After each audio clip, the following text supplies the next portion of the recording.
bourgeois ne sont que des bandits. Ils volent et tuent les travailleurs pour avoir des profits. Mais unis comme dans une grande armée, nous écrasons la bourgeoisie, elle peut nous arrêter. Nous écrasons la bourgeoisie, elle peut nous arrêter. OK. Ouais, on m'a demandé de parler aujourd'hui de comment combattre la droite, comme ça a été expliqué. Puis ce débat-là, je pense que c'est évident pourquoi c'est important, le moindrement que vous avez regardé les nouvelles dans les derniers jours, dans les derniers mois, dans les dernières années. Puis c'est dans un contexte où partout, notamment aux nouvelles, sur Internet, etc., on entend parler, c'est ça, d'une montée de la droite. Je dirais une soi-disant montée de la droite, puis je vais m'expliquer. Puis c'est vrai depuis plusieurs années.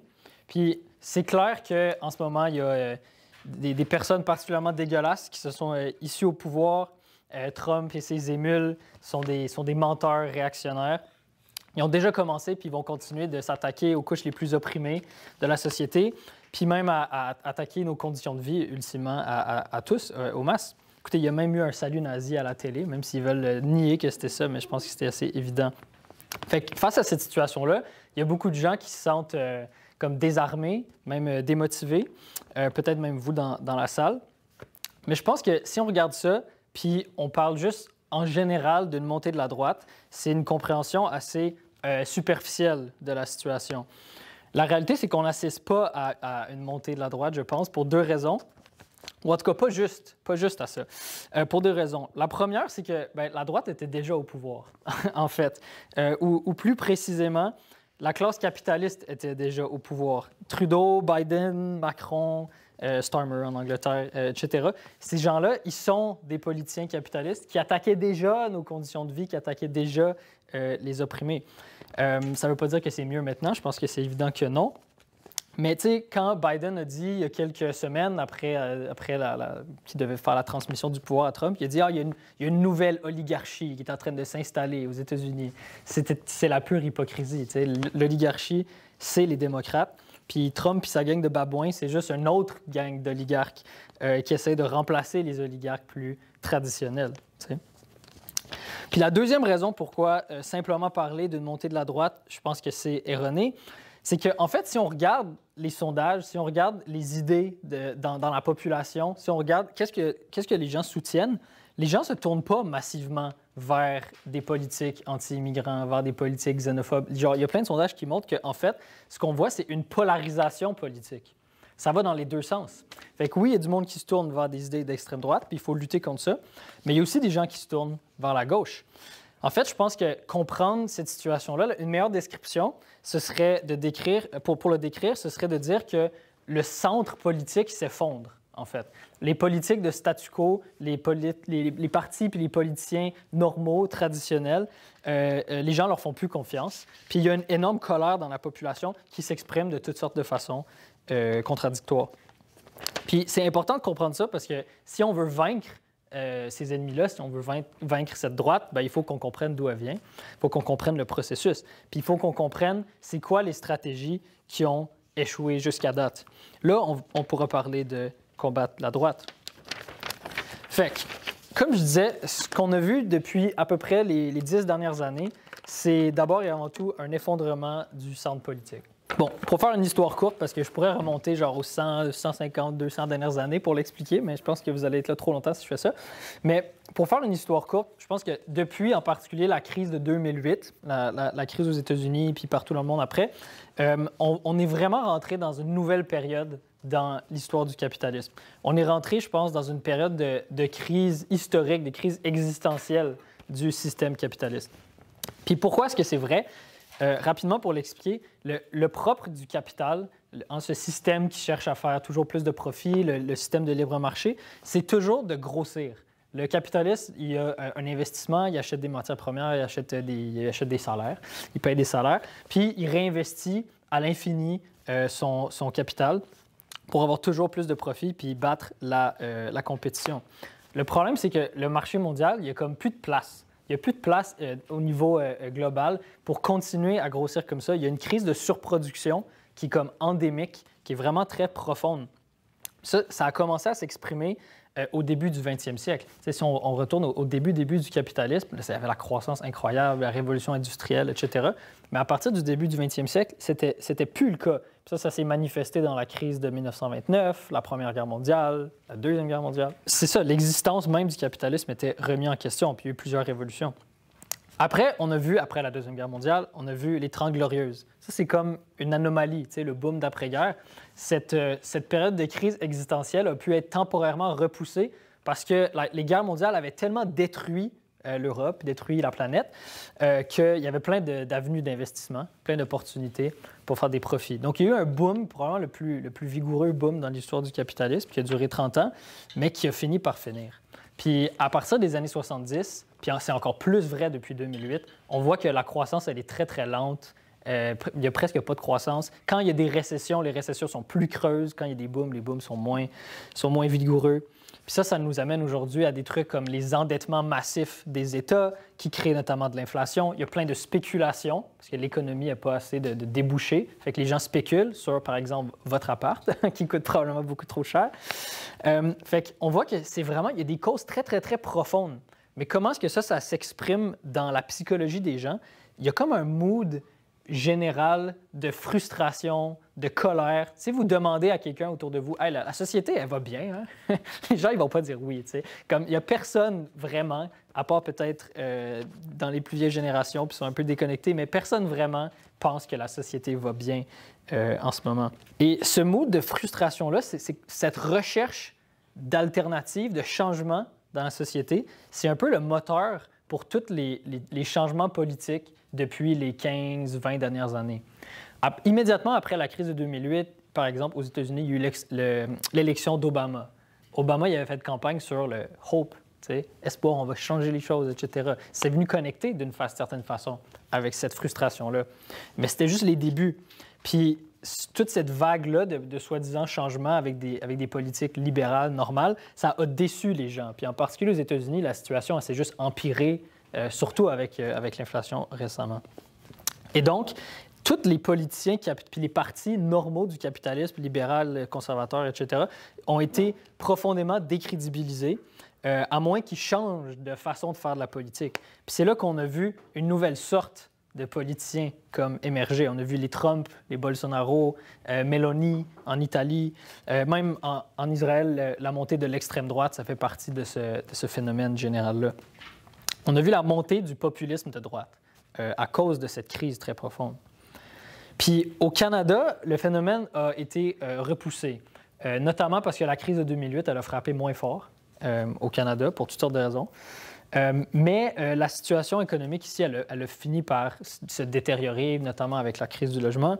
Puis on a aussi notre propre populiste national ou pseudo-national, Pierre Poilievre, puis Éric Duhaime au Québec, puis la montée des conservateurs aussi en Colombie-Britannique. Ça représente aussi ce phénomène général-là de crise du centre, de crise du libéralisme, puis montée des populistes de droite. Puis comment est-ce que ces populistes de droite-là, ils font pour avoir leur popularité, pour monter dans les sondages? Ils connectent avec la colère qui existe dans la société.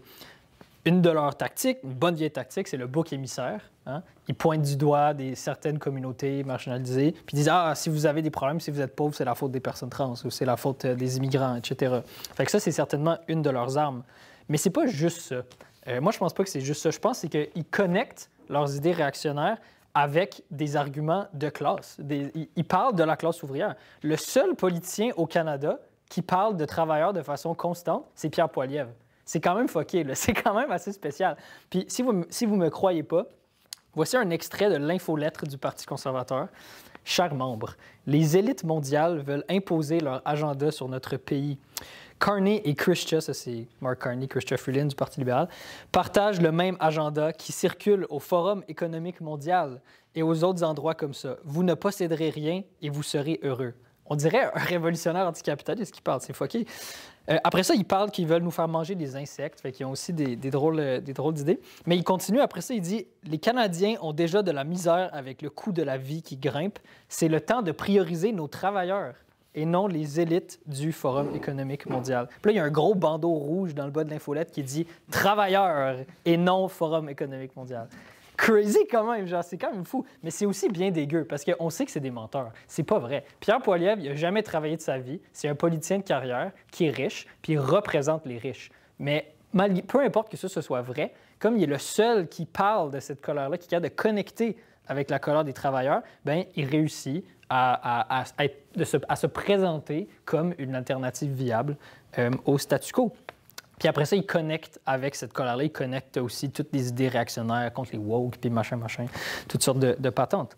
Puis Trump, c'est un peu la même chose. Son projet, là, Make America Great Again, c'est réactionnaire, c'est une utopie qui ne fonctionnera pas, mais ça parle aux gens parce qu'il leur dit « Vous allez avoir des bons jobs, on va ramener un âge d'or des États-Unis. » Il fait appel à ces demandes-là. T'sais. Donc, c'est ça. Donc, les populistes, leur stratégie fonctionne parce qu'ils sont les seuls à parler de la classe ouvrière. Fait que ça m'amène à une question importante. Il y a des gens qui disent que il faut qu'on fasse un front commun pour défendre notre démocratie, défendre notre Constitution contre ces dictateurs en devenir, Trump et compagnie. Puis un de leurs arguments favoris, c'est de dire que Trump, c'est un fasciste. Puis fait que j'aimerais juste parler rapidement de cet argument-là spécifique, parce qu'on va le retrouver souvent dans le mouvement. Peut-être que Trump, en fait, certainement que Trump a des sympathies avec les idées fascistes. Un de ses meilleurs amis est un fasciste, ou en tout cas, il aimerait ça, Elon Musk.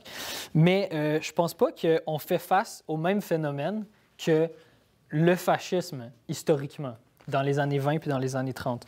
Puis ça, c'est une question importante. C'est pas une question morale, là, de dire que Trump n'est pas un fasciste ou que c'est pas le fascisme aux États-Unis. Le but, c'est pas de minimiser les idées réactionnaires de ce personnage, mais c'est de comprendre c'est quoi les perspectives, puis de comprendre à quoi notre mouvement fait face. T'sais? Fait que, historiquement, dans les années 20, en Italie, dans les années 30, en Allemagne, puis dans d'autres pays européens, on a vu, c'est ça, la montée du fascisme. C'était quoi? Les fascistes, c'était littéralement des bandes armées qui vont genre rentrer dans votre ville avec des gourdins puis avec des pistolets, puis qui vont aller au building du syndicat, genre du coin, puis qui vont frapper, terroriser, voire assassiner des gens. C'était ça, les fachos. Ils allaient aller au parti socialiste du coin, faire la même chose. C'était un mouvement de forces armées, de bandes armées, qui sert à détruire toutes les organisations de la classe ouvrière. Puis avant même qu'ils prennent le pouvoir, ces bandes-là existaient, les chemises brunes, ce genre de personnes. Puis d'où venait leur soutien à ces gens-là? Ils étaient dans un contexte de crise très grave, similaire à aujourd'hui, mais probablement même pire. Mais dans ce contexte-là, les alternatives de gauche, les communistes, les socialistes, avaient échoué à résoudre la crise par une révolution. Il y avait eu des tentatives de révolution en Allemagne. Il y a eu genre 3 révolutions à partir de 1918, puis ils ont toutes échoué. Et donc, il y a des couches mitoyennes, des couches qui n'étaient pas tout à fait ouvrières, comme les classes moyennes, des petits artisans, des paysans, des gens comme ça, qui se sont détournés de la gauche révolutionnaire. Ils ont dit, ça nous prend une sortie de crise, I guess que je vais soutenir les fascistes. Ça, pourquoi j'explique ça, c'est qu'on voit que c'est pas la même situation qu'aujourd'hui. Déjà, c'est dur à croire qu'une aussi grosse couche de la population pourrait soutenir des bandes armées qui servent à détruire la classe ouvrière, parce qu'aujourd'hui, la classe ouvrière est beaucoup plus nombreuse qu'elle était à cette époque-là. La classe moyenne, la paysannerie, les petits artisans, petits bourgeois, a fondu avec le temps. Il y a eu un phénomène de prolétarisation. Fait que déjà, le soutien du fascisme traditionnel est vraiment plus faible. Mais aussi, la question, c'est comment est-ce qu'ils ont fait pour prendre le pouvoir à partir de cette situation où il y était des genres de bandes armées. Bien, la crise était trop profonde, les communistes cognaient à la porte, mais ils n'ont pas réussi à prendre le pouvoir. Et éventuellement, les capitalistes, ils ont financé, puis soutenu, puis éventuellement, juste donné le pouvoir aux fascistes dans tous les pays où ils ont réussi à prendre le pouvoir. Comme en Italie, le roi a juste donné le pouvoir à Mussolini. Donc, en fait, le fascisme, c'est venu après une défaite majeure du mouvement ouvrier, une incapacité à prendre le pouvoir, incapacité à faire blocus à ces groupes-là. Et c'est là que c'est ça, que les fachos ont pris le pouvoir. Mais aujourd'hui, on n'est pas dans cette situation-là. On a une énorme classe ouvrière qui ne vient pas d'avoir des défaites majeures, qui n'a même pas commencé à se battre, en fait. Aujourd'hui, la perspective, c'est pas qu'on est en train de se faire battre par des bandes armées, c'est que les leaders de notre mouvement, les leaders des syndicats, les leaders des partis de gauche, ils veulent pas se battre. ils font pas des grandes manifs comme... Qu'est-ce que vous avez vu contre Trump là, depuis qu'il est au pouvoir? Il n'y a pas eu vraiment de gros mouvements de résistance. Là, il va renvoyer plein de monde dans l'État. Les syndicats des travailleurs du fédéral ne sont pas vraiment en train de se mobiliser. Ils font des déclarations généralement qui sonnent militantes, mais ils font pas grand-chose, tu sais. Fait que c'est ça notre perspective, en fait. C'est ça qu'il faut qu'on change. Il faut qu'on change la direction de notre mouvement. Puis là, on a une vraie chance de complètement renverser la vapeur. On n'est pas au creux d'une défaite terrible, puis il faut qu'on aille se cacher ailleurs pour ne pas se faire assassiner par des fascistes. Donc, c'est ça la différence. Puis cette question-là, c'est vraiment important parce que c'est qui accuse constamment Trump et les autres de ce type d'être des fachos, d'être des fascistes? Bien, c'est les démocrates, en fait, puis les libéraux. Puis c'est ce genre de monde-là. Kamala Harris, elle s'est fait demander dans une entrevue « Est-ce que tu penses que Trump, c'est un fasciste? » Puis elle a dit oui. Mais quelques semaines plus tard, elle est à son inauguration, puis elle applaudit. Genre, c'est vraiment des salauds, c'est vraiment des hypocrites. T'sais. Ils utilisent ce vocabulaire-là pour garder des votes, même si tout le monde les déteste. T'sais. À cause de la crise du système, ils ont perdu massivement du soutien. Fait qu'ils lèvent des épouvantails pour garder des votes. Puis nous, notre danger, c'est qu'on tombe là-dedans, puis qu'on soutienne le libéralisme, alors qu'il est justement massivement discrédité en ce moment. Ma question originale, avant que je parle de fascisme, c'était est-ce qu'on peut faire un front uni avec toutes les forces progressistes en général dans la société? Je pense que ce serait une grave erreur de s'allier avec les mêmes partis libéraux, les mêmes genres de politiques libérales qui sont massivement discrédités. Les gens savent que le langage général de la démocratie, des droits humains, très, très abstrait, savent que c'est des mensonges puis que leurs conditions de vie se dégradent à travers de tout ça. Donc, en aucun cas, on peut s'allier à ceux qui répandent ces idées-là si nous, on veut reprendre le dessus sur les populistes de droite qui, eux, ne parlent pas de ces choses-là, qui, eux, ils parlent de classe, tu sais. Souvent, la variante qu'on va entendre de cette idée de comme s'allier avec les libéraux, c'est la politique du moindre mal. Il faut voter pour le moins pire. T'sais. Ah, c'est vrai que Trudeau, c'est de la merde, mais au moins, il est moins pire que Poilievre. T'sais. Mais ça, c'est vraiment un piège aussi. Puis je pense que ça va nous tirer vers le fond. Parce que si on regarde le moindrement à long terme, on réalise que si on fait ça, on se tire dans le pied puis on donne plus de munitions à l'extrême droite. Je pense qu'un des meilleurs exemples, c'est la France, en fait. Si vous avez suivi un petit peu, vous savez que la crise du libéralisme en France, elle est très profonde. Tous les partis traditionnels, ils sont discrédités. Puis maintenant, c'est Macron qui est détesté. Et on a vu la montée du parti Rassemblement national, un parti d'extrême droite, qui était aux portes du pouvoir récemment. Puis les couches les plus pauvres dans la société en France ont été, comme on peut dire, séduits en partie par le RN parce que, comme pour Poilievre et compagnie, ils parlent de travailleurs, ils parlent de peuple, puis ce genre de choses-là. Ils ne sont pas nécessairement racistes en essence, mais ils se font dire, si tu es raciste, si tu attaques les immigrants, ça va augmenter tes conditions de vie. Fait qu'il y a du monde qui font « Ah, OK ». Puis, qu'est-ce que la gauche a fait pour leur bloquer le chemin? Bien, aux élections, ils ont fait un blocus commun, le NFP, Nouveau Front populaire, un front de toutes les partis de gauche. C'était pas nécessairement une erreur de faire ça, mais la question, c'est sur quelle base? Ce qu'on a vu, c'est qu'à l'intérieur du NFP, le parti le plus à gauche, là, la France insoumise, qui n'est pas un parti révolutionnaire, mais généralement assez radical, à chaque fois qu'il y avait une demande dans ce sens-là, il y avait tendance à faire des concessions au PS, le Parti socialiste, aux Verts, etc. Puis essentiellement à se rapprocher du centre, à se rapprocher des macronistes, finalement, et donc de perdre des chances de voler des appuis au RN parmi les classes populaires qui sont séduites par leur rhétorique. Puis le NFP, c'était une chose, comme je disais, c'était pas nécessairement une erreur de s'allier, mais à un moment donné, ils sont allés encore plus loin, puis ils ont fait une alliance avec les macronistes eux-mêmes, genre littéralement avec le parti au pouvoir, dans ce qu'ils ont appelé le Front républicain. Ça, je pense que c'était vraiment une grave erreur, en fait. Le Front républicain, en gros, c'était comme un pacte électoral. C'est dans toutes les circonscriptions où le RN a des chances de rentrer, soit le NFP ou les macronistes vont se retirer de la course pour laisser l'autre gagner. T'sais. D'un point de vue mathématique, ça fonctionne. Ils ont bloqué l'extrême droite. Parce que c'est vrai, mathématiquement, ils ont comme moins de chances de gagner si tu fais ça. Mais le problème, c'est que d'un point de vue politique, à plus long terme, c'est vraiment une stratégie, tu te tires dans le pied. Parce que quand Marine Le Pen a dit ouais, les socialistes, la France insoumise, Macron, ils sont tous pareils. C'est un peu comme quand la droite ici disent Trudeau, c'est un communiste. On sait que c'est pas vrai, mais ils font un genre de portrait, ils mettent tout le monde dans le même panier. Puis là, tu leur donnes raison, essentiellement, en soutenant effectivement le parti au pouvoir. Tu donnes l'impression que c'est pas une alternative à la colère puis à la situation dans laquelle les gens sont. La seule manière de couper court à ça, ça aurait été de dire non, on déteste Macron. Macron, il vous a appauvri, puis jamais on va faire une alliance avec ces capitalistes, avec ces parasites. T'sais. Puis l'équivalent au Canada de ça, c'est le NPD. Le NPD a soutenu le Parti libéral, a soutenu Trudeau pendant des années pour l'empêcher de chuter, d'empêcher son gouvernement de chuter. Puis aujourd'hui, il stagne dans les sondages à comme 15, 16, 17 %. Même quand les conservateurs rebaissent un peu, eux, ils ne montent pas parce qu'ils sont juste invisibles. Ils ne sont pas vus comme une alternative. Ils étaient juste des fois, je dis c'est les libéraux en orange.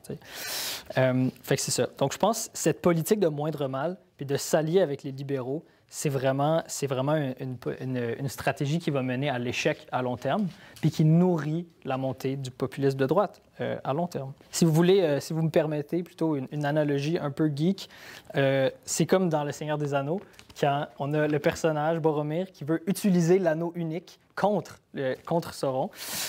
Si vous ne savez pas ma référence, je suis désolé pour vous, parce que c'est un excellent film et livre. Mais non, mais bref, l'anneau a un seul maître. Bien, les partis capitalistes, les partis libéraux, les partis du statu quo ont un seul maître. Puis c'est la classe bourgeoise. Ils ne peuvent pas servir nos intérêts. Ils ne peuvent pas nous défendre. Ils ne vont pas nous défendre contre la droite. Même en dernière analyse, ils vont s'allier avec la droite s'ils ont besoin. Fait qu'on peut pas faire ça. Au Canada, je pense qu'on va avoir, rapidement, une pression particulièrement forte vers nous pour faire un genre d'alliance de ce type, à cause que Trump cogne à la porte, comme vous avez probablement vu dans les nouvelles, puis il menace le Canada de toutes sortes de choses. C'est ça, donc il va y avoir une pression pour qu'on s'allie contre le Trumpisme. Rapidement, c'est quoi son plan? Bien, il a parlé d'annexer le Canada, ce qui est un peu farfelu, mais qu'il utilise ça pour une raison, c'est pour faire des menaces. Mais plus concrètement, il va faire de façon imminente des tarifs importants, tarifs douaniers, sur toutes les importations qui viennent du Canada. Puis ça va ravager l'économie ici. Pourquoi est-ce qu'il fait ça? C'est ce même contexte général de crise du capitalisme que j'ai mentionné tantôt, crise historique du système capitaliste qui ne peut plus se développer. Dans le fond, c'est une stratégie pour exporter ta crise. Si dans ton pays, les entreprises peinent à faire des profits, les investissements ne sont pas rentables, bien, ce que tu peux faire, c'est que tu peux mettre des tarifs sur les produits étrangers pour que les gens cessent d'acheter à l'étranger parce qu'ils sont trop chers, puis forcer les gens à acheter dans ton pays, même si c'est plus cher, pour essayer de exporter ton chômage ailleurs puis importer des profits. T'sais. D'une certaine manière, c'est ça qu'il veut faire. Donc, c'est parce qu'il y a cette crise. Mais c'est aussi qu'il y a un autre niveau de crise. Historiquement, on assiste à une période où il y a un recul relatif de l'impérialisme américain. Dans les années 90, c'était vraiment genre la seule force, essentiellement, là, sur la scène mondiale. C'était comme le policier du monde. Il rentrait dans n'importe quel pays, puis il forçait les pays à faire des deals avec eux, puis il exploitait les ressources de tous les pays dans le monde.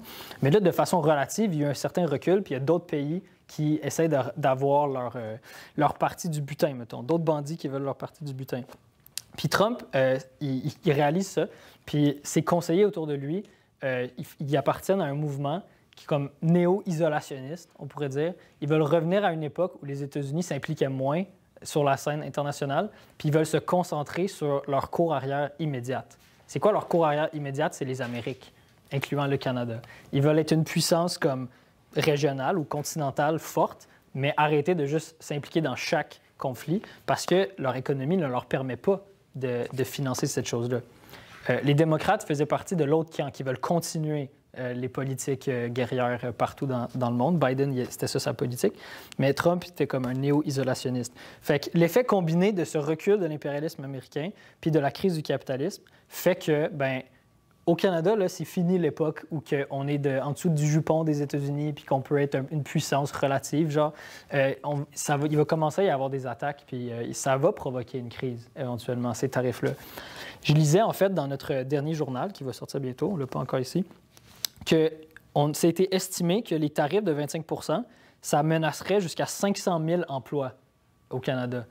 Fait que les conséquences vont être graves. Il va y avoir du chômage massif et donc il va y avoir des mouvements de grève, il va y avoir des manifestations. Les gens vont lutter pour conserver leurs acquis. C'est quoi la solution dans une situation comme ça? Bien, c'est certainement pas de faire comme certains syndicats ont déjà commencé à faire, aller s'asseoir avec les chefs d'entreprise. Il y a un truc, c'est comme la Commission des relations canado-américaines. Puis il y a des chefs syndicaux qui sont allés là, s'asseoir avec les capitalistes, serrer la main et dire « OK, qu'est-ce qu'on va faire contre la menace américaine? » C'est ces mêmes gens-là qui vont t'enlever ta job après, quand les profits vont commencer à diminuer. La solution, c'est pas de commencer à s'allier avec eux. La solution, c'est de se préparer à mener une lutte de classe pour protéger nos emplois puis protéger nos conditions de vie. Si le patron dit « Ah, on ferme l'usine, on fait plus assez de profits », pourquoi c'est pas lui qui perd des profits? Pourquoi c'est nous qui perdons notre job? T'sais? Ah, on va couper la production de moitié. Non, on continue, mais toi, tu perds tes profits. Fait que c'est ça que ça va prendre. Ça va prendre des grèves, ça va prendre des luttes de classe, ça va prendre des occupations. Il va falloir forcer les patrons canadiens à ne pas baisser nos conditions de vie. Mais ça aussi, c'est la solution pour lutter en même temps contre les patrons américains. Parce que les travailleurs aux États-Unis, ils ne sont pas différents de nous. Ils ont les mêmes intérêts. Et eux aussi, ils doivent lutter contre leurs propres capitalistes. Puis ce qu'il faut qu'on montre, c'est que ce n'est pas un conflit entre les États-Unis en général puis le Canada en général. C'est un conflit entre les grands patrons américains qui veulent protéger leurs profits puis exporter la crise, comme j'expliquais tantôt, puis les grands patrons canadiens qui sont comme « Non, touchez pas à mes profits à moi ». C'est un conflit entre deux gros bandits, puis pendant ce temps-là, c'est nous qui vont payer la facture, qu'on soit les travailleurs canadiens, québécois ou les travailleurs américains. So, la pression de s'allier avec les partis bourgeois, avec les capitalistes eux-mêmes, elle va augmenter. Mais je pense que la seule manière, c'est de contre-attaquer, avoir une politique de lutte de classe, puis les mettre sur la défensive. Les Trump, les Poilievre et compagnie de ce monde. Tout ça m'amène à la dernière partie de ma présentation. Tantôt, j'ai parlé du fait qu'à partir de la crise de 2008, il y a eu un phénomène de recherche de solutions. Puis au début, c'était Obama, puis ce genre de politique-là qui vont nous apporter du changement. Puis les gens ont été déçus. Puis on passe dans une autre phase de ce phénomène-là. Le phénomène s'est aussi exprimé à gauche, by the way. Il y a eu Sanders qui parlait de socialisme aux États-Unis, qui était extrêmement populaire, Jeremy Corbyn en Angleterre, etc. Mais pour l'instant, il s'exprime, en tout cas dans les faits maintenant, à travers le populisme de droite. Mais de la même manière que les travailleurs ont été déçus par Obama, par Trudeau, tout ça, ils vont être déçus par Trump. Ils sont allés à l'école d'Obama, puis des démocrates, soi-disant, changés, ils ont été déçus. Là, ils vont aller à l'école du populisme, puis ça ne va pas fonctionner. Parce que tu ne peux pas revenir en arrière comme ça, comme Trump essaie de faire. Les conditions du boom économique des années 50 et 60, ils ne sont pas réunis. Puis une grosse partie des gens qui soutiennent Trump, oui, il y a une couche que c'est juste des fous, pour vrai. C'est juste des réactionnaires qu'on ne peut pas aller chercher dans les médias. Il y a une couche comme ça. Mais il y a une grosse couche que c'est des travailleurs pauvres, en fait. Puis ces gens-là, ils vont être déçus. Leurs jobs ne vont pas revenir. Il n'y aura pas une nouvelle ère de prospérité. Puis quand ils vont être déçus, ils vont chercher des nouvelles idées, genre. Mais la question, c'est est-ce qu'ils vont les trouver? Puis c'est quoi les idées qu'ils vont trouver? Est-ce que ça va être la même situation où les seules personnes qui leur parlent, c'est encore des gens de droite, ou il va y avoir une alternative à gauche plus radicale qui parle d'enjeux de classe, qui critique les capitalistes, qui parle de la faillite du système? Il faut qu'on construise cette alternative-là, tu sais. Puis maintenant, là, ça urge maintenant, il faut qu'il y ait des idées pour contrer le terrain qui a été laissé gratuitement aux populistes de droite. Fait que moi, je pense que c'est ça la tâche la plus urgente pour lutter contre la droite, c'est de construire cette alternative politique-là. Je pense qu'il y a certaines personnes qui sont vraiment genre alarmées genre, par le Trumpisme, puis ce qu'ils voudraient, c'est comme une solution pour comme maintenant faire de quoi pour, je sais pas, le tuer, comme certaines personnes ont essayé. Mais ça ne va pas régler les problèmes sous-jacents. Ça va pas... Le phénomène du populisme, le phénomène du Trumpisme même va continuer. Il va y avoir du Trumpisme sans Trump. Donc, je comprends les gens de vouloir faire des actions directes, bloquer immédiatement la droite, mais si on comprend le phénomène, on comprend qu'il faut qu'on déracine cette tendance-là.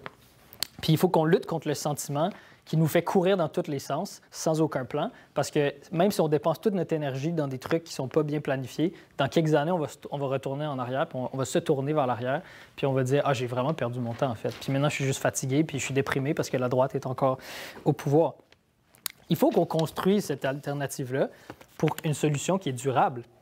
Fait que moi, c'est pour ça que je pense qu'il faut qu'on bâtisse un parti révolutionnaire maintenant. Puis c'est ça qu'on fait au PCR. C'est un travail qui est lent et patient, mais qui a tendance à accélérer, en fait. Moi, quand j'ai rejoint le parti, ça fait 6 ou 7 ans, on était un peu plus qu'une centaine. Puis maintenant, dans les dernières années, on est passé de 400 membres à presque 800 membres. On a doublé nos rangs en une année, l'année dernière. Et ça va continuer. Parce que les gens, ils les cherchent, les solutions radicales. Fait que c'est définitivement possible. Puis éventuellement, on va être des milliers. Puis là, le monde, ils vont commencer à nous considérer comme une alternative. Ça va pas juste être une idée un peu weird que tu entends de temps en temps dans tes cours, mais ça va être une vraie force politique sur la scène canadienne, sur la scène québécoise, la scène américaine. On a aussi des camarades, bien sûr, aux États-Unis qui font la même chose que nous, on fait en ce moment. Avant de vraiment considérer les idées communistes, les gens, ils vont essayer toutes sortes de combinaisons. Ils vont essayer des trucs réformistes. Je sais pas, ils vont peut-être QS va se ramasser au pouvoir à un moment donné, je sais pas. Ils vont essayer, il va y avoir des nouveaux partis parce qu'on entre dans une période de crise. Fait qu'il va y avoir toutes sortes de trucs qui vont se passer. Il faut que la classe ouvrière passe à travers de différentes étapes comme ça, différentes écoles. Mais systématiquement, ils vont être déçus, en fait. Parce que ça, c'est une autre leçon importante de la lutte contre la droite puis de la lutte contre le capitalisme. C'est dans les dernières comme 10-15 ans, les rares fois où il y a eu des alternatives vraiment de gauche qui ont pris le pouvoir, bien, ils ont toujours échoué parce qu'ils n'ont pas voulu rompre avec le capitalisme. Fait que si les travailleurs essayent différentes combinaisons puis élisent des réformistes, ça va échouer. Un des meilleurs exemples de ça, c'est la Grèce. En 2015, ils ont élu Syriza. Syriza, c'était un parti de gauche assez radical, là, similaire genre à France Insoumise puis à QS dans ses meilleures années. Là, ils sont pas mal moins radicaux. Mais c'est ça. Puis Syriza avait été élu sur un programme de rejeter l'austérité. La Banque mondiale, le FMI, l'Union européenne, ils disaient « Ah, la Grèce, votre économie va pas bien, vous devez faire de l'austérité, vous devez couper dans tous vos services sociaux de façon majeure. » Puis Syriza il a dit « Non, on va résister à ça. » Puis ils ont été élus sur ce programme-là. Mais qu'est-ce qui est arrivé? C'est que toutes ces institutions-là, Banque mondiale, FMI, tout ça, ils leur ont dit « OK, on va vous sortir de l'euro, puis on va détruire votre économie. » Fait que là, Syriza, ils ont fait « Ah, OK, on va faire de l'austérité finalement. » Ils ont même fait un référendum, ils ont demandé à la population « Est-ce que vous nous permettez de faire de l'austérité parce qu'on n'a pas le choix? » Les gens, ils ont voté non, puis ils l'ont fait pareil. C'est vraiment une grosse trahison. Mais pourquoi ils l'ont fait? C'est parce qu'ils n'avaient pas de sortie.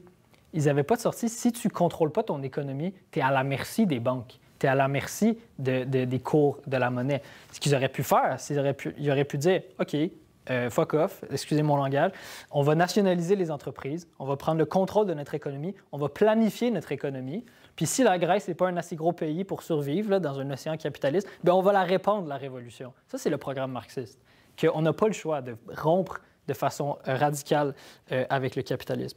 Pourquoi est-ce qu'ils ne l'ont pas fait? Bien, ils n'étaient pas des révolutionnaires. Ils ne croyaient pas que c'était possible. Donc, bref, pour mettre fin à cette parenthèse, ce que je veux dire, c'est qu'il va y avoir toutes sortes d'essais différents dans la prochaine période, mais systématiquement, je pense que les réformistes, ils vont échouer. On ne parle même pas de la droite. Et donc, il y a une urgence de construire notre alternative qui est révolutionnaire, qui est communiste. Pour terminer sur une dernière idée, j'ai mentionné au début que c'est pas une montée de la droite à quoi on fait face, mais c'est à une polarisation dans les deux sens. Bien, si vous ne me croyez pas, j'ai une couple de statistiques. L'année dernière, un institut très de gauche qui s'appelle le Victims of Communism Memorial, c'est des anticommunistes vraiment farouches. Non, pas farouches, mais complètement fous, en fait. Ils ont fait un sondage, puis ils ont découvert que 30 ça c'est aux États-Unis, 30 de la génération Z a une vision favorable du marxisme. C'est quand même pas rien.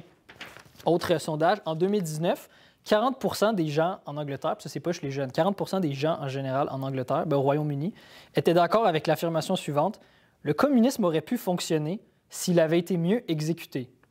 Moi, je suis d'accord avec ça, personnellement. Fait que je pense que c'est excellent.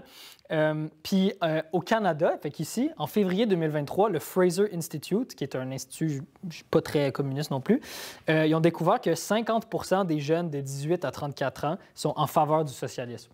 La moitié des jeunes de 18 à 34 ans. Puis quand ils ont posé la question pour le communisme, c'est 13 des gens. Ça, c'est quand même beaucoup.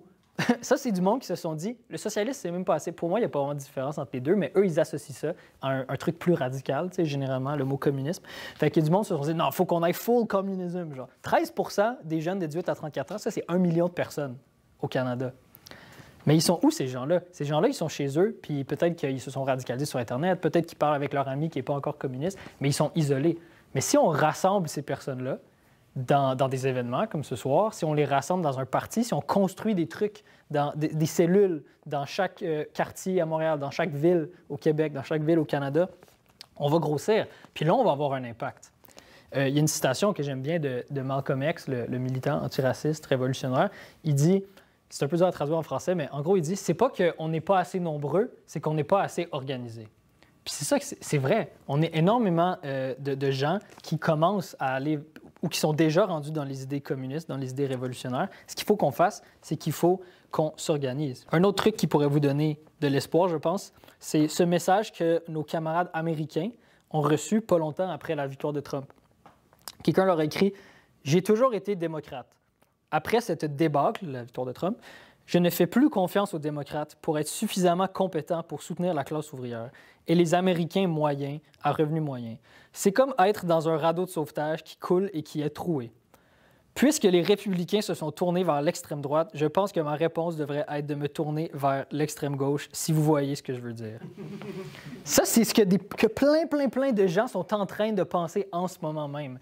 C'est arrivé une première fois à la première victoire de Trump. On a vu les résultats. Nos forces ont grossi, les forces des Américains, nos camarades américains ont grossi. C'est encore en train de se passer. Donc, il y a un phénomène de radicalisation. Puis, il n'en tient qu'à nous de croire à ce phénomène-là, puis de l'organiser, au lieu de rester chez nous puis d'être déprimé. Tu sais. Je vais terminer sur une citation d'un marxiste, peut-être vous avez entendu parler de lui, un marxiste italien, qui s'appelle Gramsci. Il a écrit un truc qui circule beaucoup. La citation exacte, c'est « La crise consiste précisément en ce fait que le vieux se meurt, mais le nouveau ne parvient pas à naître. Et dans cet interrègne, une grande variété de symptômes morbides apparaissent. » Parfois, on paraphrase cette citation-là dans une autre que vous avez plus entendue peut-être. « Le vieux monde se meurt et le nouveau tarde à apparaître, et dans ce clair-obscur surgissent les monstres. » Je pense que ça décrit très bien la bataille à laquelle on fait face aujourd'hui. Notre job, c'est de vaincre les monstres, c'est de lutter dès maintenant pour résister à la droite, mais c'est aussi, surtout, de nous assurer que ce nouveau monde-là naisse. Je pense qu'il n'y a pas d'autre option. Alors, au travail. Toutes les injustices de Montréal à